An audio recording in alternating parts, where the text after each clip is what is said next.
नमस्कार दोस्तों, welcome to my YouTube channel expert classes Bhopal.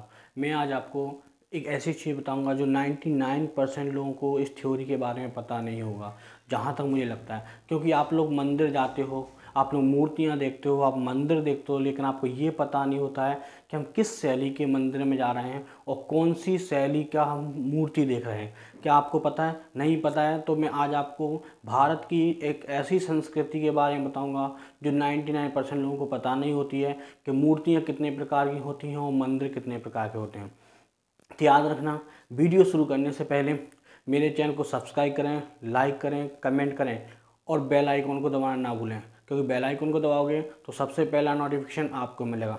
चलिए मैं आपको बताता हूँ कि भारत में मूर्तियाँ कितने प्रकार की बनती हैं और मंदिर कितने प्रकार के बनते हैं। तो सबसे पहले मंदिर की बात करते हैं। मैंने यहाँ पीछे मैप बनाया है, देखिए मैं एक मंदिर को समझाता हूँ। पहले है नागर शैली के मंदिर।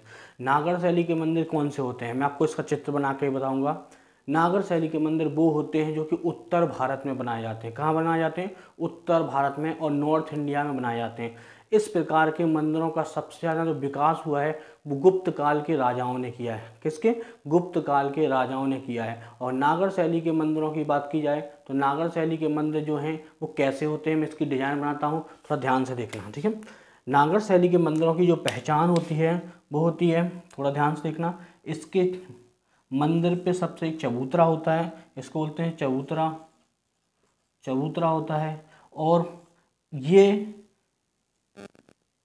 इस पर एक पट्टी होती है जिसको इंस्ट्रक्शन दिए जाते हैं। इस पर एक शिखर होता है, ये पट्टी होती है, पट्टी जिस पे कुछ इंस्ट्रक्शन लिखे जाते हैं। मेन चीज़ का एक शिखर होता है, इसको शिखर बोलते हैं, ये शिखर। तो ये इस टाइप के मंदिर को बोलते हैं नागर शैली का मंदिर।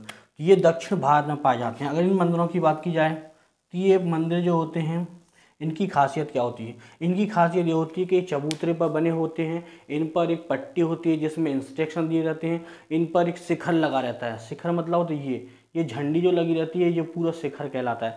अब इनकी बात की जाए तो ये मंदिर अधिकतर सब उत्तर भारत में ही हैं। उत्तर भारत में सारे जो भी मंदिर मिलते हैं, एक मंदिर छोड़ के बताऊंगा कौन सा, एक मंदिर छोड़ के सारे मंदिर नागर शैली पर बने हुए हैं।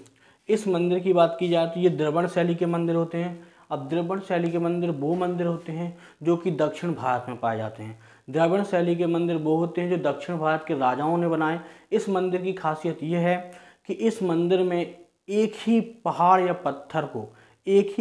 पत्थर को खोखला बना के उसमें नक्काशी की गई, उसे मंदिर की डिजाइन की गई। बट इन दोनों मंदिरों में अंतर क्या होता है? अगर इस नागर शैली के मंदिर और द्रविड़ शैली के मंदिर की बात की जाए तो थोड़ा ध्यान से देखना।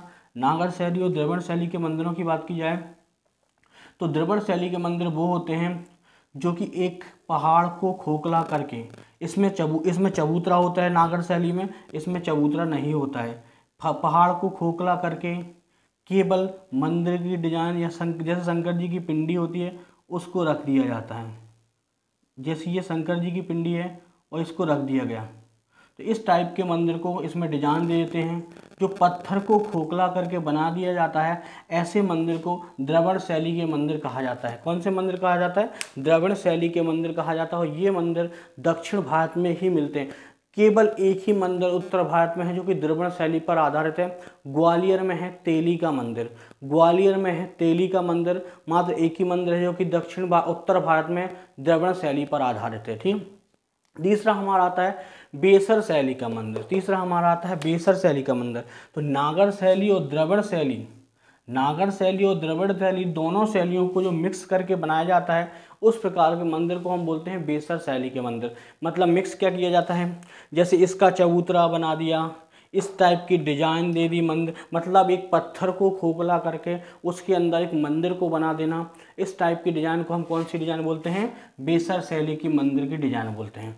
ठीक है, ये मंदिरों की हमारी डिजाइन है जो शायद बहुत सारे लोगों को पता नहीं थी कि हम किस प्रकार के मंदिर में जा रहे हैं। तो भारत में 3 प्रकार के मंदिर बनाए गए हैं जिसमें आपको नागर शैली, द्रविड़ शैली और बेसर शैली के मंदिरों के बारे में मैंने आज बताया। इसके बाद नेक्स्ट अब मैं आपको बताता हूँ मूर्तियों के बारे में। इसको देखिए, मूर्तियों के बारे में बताता हूँ। मूर्ति आप लोगों ने सुना होगा, देखा होगा मूर्तियाँ हर प्रकार की होती हैं, काली भी होती हैं, गोरी भी होती हैं, बहुत अच्छी अच्छी डिजाइन की होती हैं, बट एक्चुअल मूर्ति होती क्या है? सबसे पहली होती है मथुरा मूर्तिकला। मथुरा मूर्तिकला वो मूर्तिकला है, थोड़ा ध्यान से देखना, मथुरा मूर्तिकला वो मूर्तिकला है जिसमें वास्तविकता को दर्शाया जाता है। वास्तविक जो रियलिटी होती केवल उसी को दर्शाया जाता है। इसमें फेक नहीं रखा जाता है कि जैसे उन्होंने बोला शंकर जी को गोरा करने के लिए हम एक वाइट संगमरमर की मूर्ति बना देते हैं, शंकर जी के हम मूछे बना देते हैं, दाढ़ी बना देते हैं। इस टाइप के इसमें कुछ नहीं, इसमें रियलिटी को दर्शाया गया। अगर कोई आपसे पूछता है कि किस मूर्ति कला में रियलिटी को दर्शाया जाता है, तो मथुरा मूर्ति कला में रियलिटी को दर्शाया जाता है। अब मथुरा मूर्तिकला का सबसे अच्छा उदाहरण है सारनाथ में रखी हुई महात्मा बुद्ध की मूर्ति। मथुरा मूर्तिकला का सबसे अच्छा उदाहरण है सारनाथ में रखी हुई महात्मा बुद्ध की मूर्ति। अगर मैं आपसे बोलूं मथुरा मूर्तिकला का सबसे ज़्यादा विकास कहाँ हुआ, तो आपको बोलना है मथुरा मूर्तिकला का सबसे ज़्यादा विकास जो हुआ है वो गुप्त काल में हुआ है। गुप्त काल में या गुप्ता डायनेस्टी में बोला जा सकता है। गुप्त काल में सबसे ज़्यादा मथुरा मूर्तिकला का विकास हुआ है। नेक्स्ट है अपनी गांधार मूर्तिकला। गांधार मूर्तिकला, गांधार मूर्तिकला बहुत ही, गांधार का मतलब ही होता है अंधविश्वास, आंखों पे पट्टी बांध के किसी चीज को बिना देखे किसी विश्वास कर लेना, गांधार मूर्तिकला। गांधार मूर्तिकला वो मूर्तिकला है जिसमें मिक्सअप किया गया है। जैसे मिक्सअप कैसे किया गया है? जैसे सौंदर्यता के देवता, यूनान के सौंदर्यता के देवता अपोलो, यूनान के सौंदर्यता के देवता अपोलो और भारतीय बाहुबली हनुमान जी। यूनान के सौंदर्यता के देवता अपोलो, भारतीय बाहुबली हनुमान जी के स्ट्रक्चर को मिलाकर एक मूर्ति का जो विकास किया गया है, उस मूर्ति कला को बोलते हैं गांधार मूर्तिकला। मतलब ऐसी मूर्तिकला जिसको सुंदर से सुंदर बनाया जाए। जैसे आप जाते हो कहीं मूर्ति खरीदने जाते हो तो आप उसमें सुंदरता देखते हो, एक्चुअल सुंदरता नहीं होना चाहिए, क्योंकि भगवान तो भगवान होते हैं, बट जो मूर्तियों में सुंदरता देखते हैं उस मूर्तिकला को बोलते हैं गांधार मूर्तिकला। क्या बोलते हैं? गांधार मूर्तिकला। और गांधार मूर्तिकला का सबसे ज़्यादा विकास जो हुआ है वो है कनिष्क के समय, राजा कनिष्क के समय। इसका जो हुआ है गुप्ता डायनेस्टी या गुप्त वंश के समय, ये पूरा गुप्त वंश ही है हम, ठीक है। ये गुप्त वंश के समय हुआ, ये कनिष्क के समय हुआ। कनिष्क ने बहुत सारी गांधार मूर्ति कलाओं का विकास करवाया है। इसके बाद आती है अमरावती मूर्तिकला। सुनना, अमरावती मूर्तिकला वो मूर्तिकला होती है जिसमें ईश्वर को सादगीपूर्ण दर्शाया गया, साधारण दर्शाया गया, लेकिन इस मूर्ति कला में ईश्वर को बहुत ज़्यादा बाहुबली बनाया है। बाहुबली मतलब आपने देखा होगा साउथ इंडिया के कुछ मूर्तियों को देखा होगा जिसमें कई सर और कई हाथ भगवान के बताए जाते हैं। जब भगवान के कई हाथ और कई सर बताए जाते हैं तो इस प्रकार की मूर्ति कला को हम कौन सी मूर्ति कला कहते हैं? अमरावती मूर्ति कला।